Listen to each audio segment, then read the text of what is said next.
Hi everyone, I hope you're all doing okay. I just wanted to make a quick video today, like hopefully for real this time, about my book. I'm never sure how much my different social medias overlap following wise, and I worry that on YouTube especially, even though I don't upload videos very often, I might have people who watch me here who don't follow me elsewhere. So I wanted to make a quick video talking about my book. I've been calling it a zine for the longest time, and now people keep DMing me every day telling me to stop calling it a zine and just to call it a book.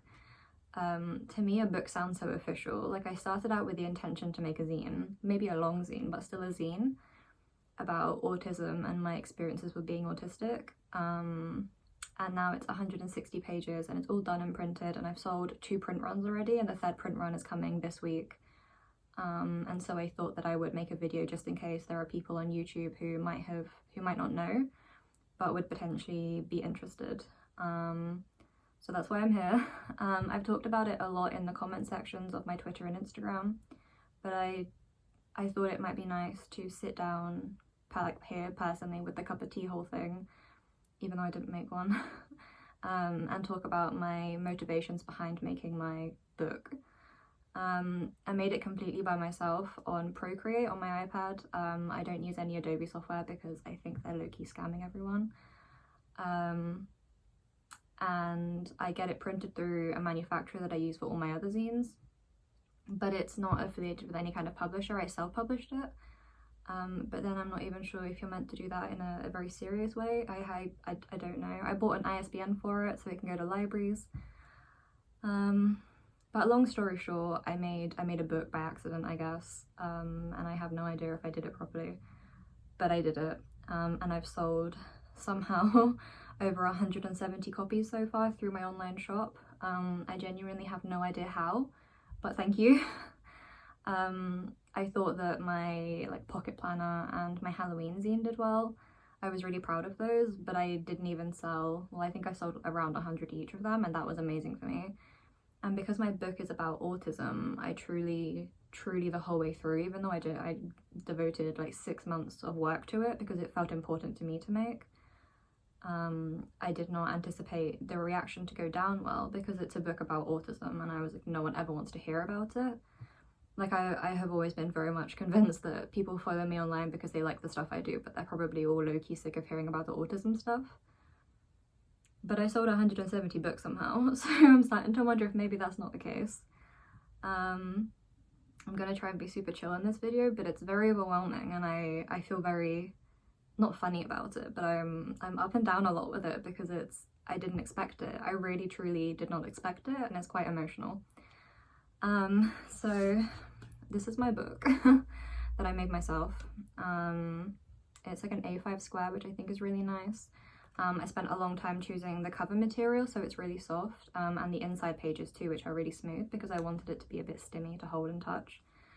I wrote it in such a way, hopefully, and the feedback I've been getting so far is good, that it can be read by those both on and off the autism spectrum. And my primary motivation was that when you... Oh, okay, hang on. Thinking. So when you're autistic as a young adult or an adolescent or an adult, almost all of the resources in the universe are aimed at children, very young children, and their parents. Not a lot is actually written for or by autistic adults / young adults / adolescents. Like, there is not a lot for us. If you're not a 6-year-old or an autism parent, there's nothing for us. And when I got diagnosed at 18, or maybe I think I just turned 19, it was after like a lifetime of misdiagnosis, and that was really hard for me as a kid. And I talk about it in my book, so I won't go into it, but you can buy my book and read about it if you want. And I'm happy to make more videos talking about autism. I just need to know what topics you guys want to hear about, and then I can do that. I used to have a series called Aut Talks, and I'd be more than happy to bring that back again.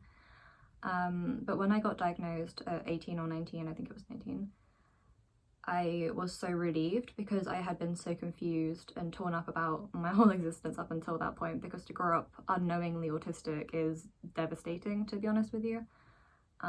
You think you're broken and you have no idea what's wrong with you, and you experience everything differently, but you don't quite know that for sure.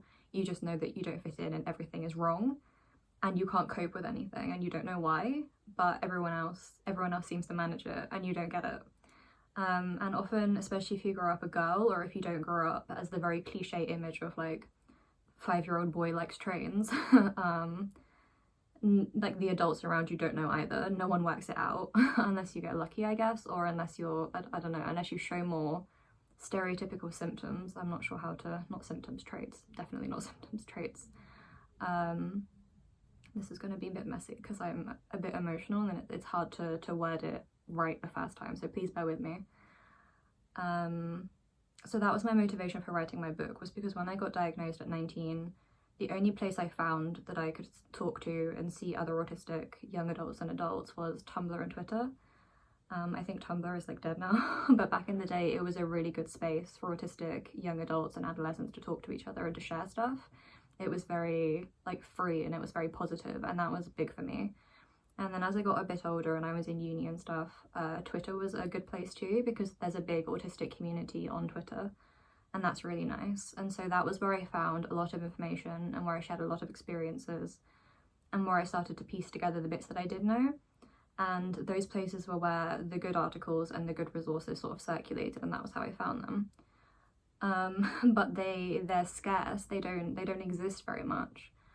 And there are some really good autistic YouTubers and stuff who are adults, and that's amazing. But there's still, when you look for books and stuff, there's nothing. I don't know how to explain it. There's some stuff, but there is nowhere near the amount of resources that are available to young children and parents, and I think that's awful.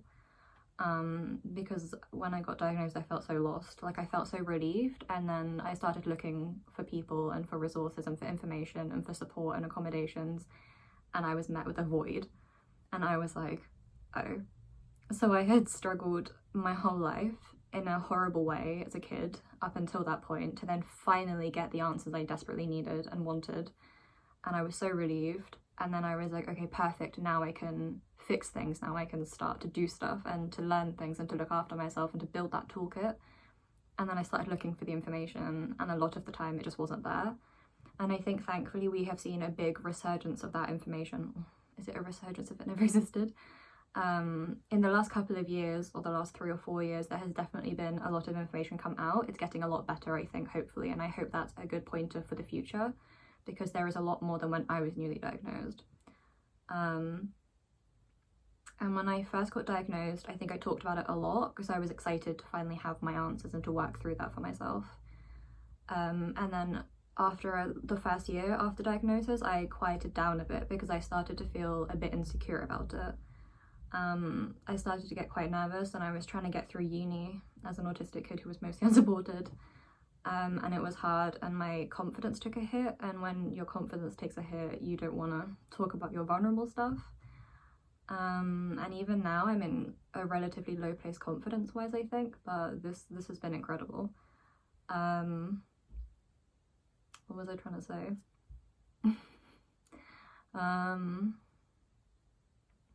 Oh, I don't remember. Okay, anyway, my book. So it's 160 pages, and I wrote it for, primarily my first instinct was to write it for autistic adults, young adults and adolescents. But I also wrote it to be inclusive to those who are not autistic, but maybe supporting autistic people, or those who just want to learn more about autism. So I had mixed motivations, but primarily I wrote it like for us, for other autistic people. But with inclusive enough language. Oh my god, I'm really struggling, bear with me. So it's 160 pages, and it covers a lot of topics. So I talk about things like the spectrum, I talk about food issues, I talk about sensory issues, I talk about overload, burnout, meltdowns and shutdowns.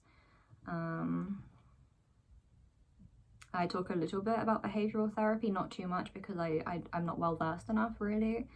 But I mention sort of why the foundations of that practice can be considered wrong. I talk about special interests, and I talk about masking quite a bit because that's a big issue that I struggle with still.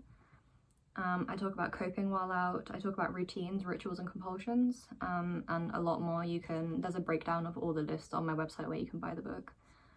And the new copy has an ISBN number, so I've been donating them to libraries and stuff in the hopes that if they can help even one person, then hopefully it will. And at this point I've shipped out 170. I finally finished last week shipping them all out. And I've started to get feedback, which has been really reassuring, because I wrote the book by myself in a bit of a bubble. And I wrote it so it's mostly fact-based, but I tried to make it quite honest and personal to try and make it more like engaging to read, I guess, because the problem with some of the resources that are available for adults is that they're just like formatted like a list and they're very clinical, and there's nothing reassuring about that. Like, I wanted to hopefully try and make a resource or a book of experiences that could comfort people if they felt the way that I did when I was 18 and 19, and the way that I very often still do. I still often feel very isolated and very lonely because I'm terrible at socializing because I'm autistic. And so even though now I have my diagnosis and I have friends who are autistic and I talk to people within the community on Twitter and stuff, and that's really lovely, but a lot of the time I still feel so painfully isolated, and it's horrible. Especially because there are no resources in my local community. There aren't any support groups or anything like that I can find online anyway. If someone is watching and knows better, tell me. So I wanted the book to be not only informative, but reassuring and comforting. I wanted it to feel like you could read it and feel like you were talking to someone who maybe was a friend sharing their experiences. As you often say about my videos and stuff, that it feels like talking to a friend. I wanted my book to be a bit like that. And I'm hoping that I pulled it off. I've had some really beautiful feedback. I've had some truly heartbreaking messages that have been devastating and also reassuring and comforting in the best way possible. And if you've sent one of them, you probably know. And it's been really wonderful. And I've even had feedback from family and stuff who have said that like they have no idea, and you know, it's really good. So I don't know, I can't remember what my point was. I wrote a book and I'm emotional about it, is my point. But I wanted to put it here and to let you know that I made this book. It's 160 pages. I'll try and do a really bad flick through, covering a lot of topics. And you could read this as a parent, and you could read this as an aunt or an uncle. You could read it as a grandparent. You could read it as a librarian. You could read it as a teacher, I hope, or a carer, a supporter. You could read it as the significant other of an autistic person. You can read it as an autistic person. Please read it as an autistic person. And everyone, I think, hopefully, I mean, it's hard to talk about it because I don't want to sound like I think I did a great job, because I'm not convinced. I just know that I sat down for 6 months and I drew and I wrote my stupid tiny heart out about my feelings with coming to terms with being autistic. And the feedback I've had so far has almost been emboldening. It's been reassuring to know that other people have gotten out of it, and people have cried reading it, and I know I cried writing it. And it's, I don't know, so I just wanted to sit here today, just quickly, 13 minutes already, and say to you that I wrote a book about being autistic and my experiences, and I would really love for as many people to read it as possible. I've been donating it to local libraries. The Wellcome Collection, the library in the Wellcome Collection somehow has agreed to take a copy. One of my local libraries, I think, is possibly going to interview me about it. It's all a bit surreal because I'm just like a stupid little kid who sat down and wrote a book about my experiences, and it had a much grander reception than I could ever have anticipated. As someone who just sits curled up like a pretzel at my desk drawing all day, this has been overwhelming. And I hope I don't sound like I'm humble bragging the whole way through this. I hope when I watch it back it's fine, but I cannot put into words how much I did not expect it. Like, it's completely taken me by surprise.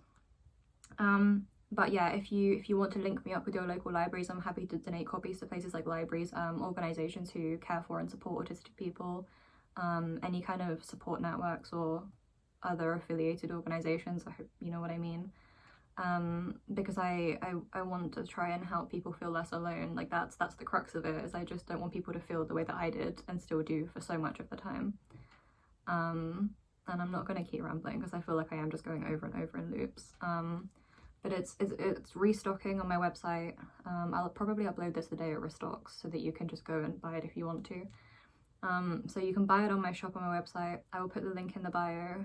It's £25 for the physical book because it's chunky and it costs a lot to mail it out. But there is now also a digital version available for £15. but I also have a couple of paid forward options. I have a paid forward option on my shop, but I also have a couple of paid forward copies available. So if you're interested in getting a paid forward copy, if you can't afford to buy it but would like it, then please email me. Don't comment or DM me because everything gets lost, but please email me. I'll put my email in the description and I'll get one sent out to you. I've sent out 14 paid forward copies already, which is incredible because I wasn't sure anyone would support that, but they did. And this whole thing is restoring a lot of my faith in society. So yeah, I wrote a book about my experiences with being autistic. You don't have to buy it. I don't want to pressure anyone because £25 is a lot of money and I know this. And I tried to keep it as accessible as possible, while also not underpaying myself for 6 months of hard work. If you would like to see more autism videos, please leave comments about what you would like to see, any questions, topics you'd like me to cover. The only one I don't really want to talk about is university because I don't think I did a great job at it really. And I wouldn't really know how to explain my experiences with it. It was weird for me. But yeah, I wrote a book, not a zine. The third print run is going to have a barcode and everything, which is weird. And it has an ISBN number. I know I keep saying that, but to me that's so magical. And you can buy it on my shop if you're interested, but no pressure. Thank you for watching, and I hope you're all well. I transitioned into a bigger notebook for my planner stuff, except that it's not really a planner anymore, and I'm going to make a video about that next. So, see you.